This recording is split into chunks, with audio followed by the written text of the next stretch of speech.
In this video, we are going to set up a virtual Kali Linux desktop that runs in the cloud on your own server, perfect for ethical hacking. We are going to be using Linode, which makes it really easy to set up a server in Mints, and Kasmweb, which is a really cool and simple way of running virtual desktops and apps you can easily delete when you've finished using them.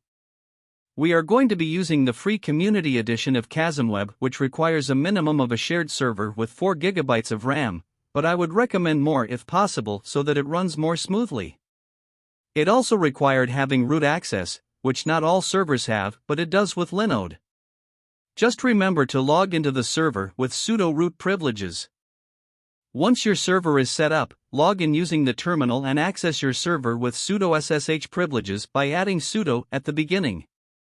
Then go back to the installation guide and follow the steps to install Kasmweb. Once the installation has finished, you will have the login detail for your Kasm environment on your server IP address.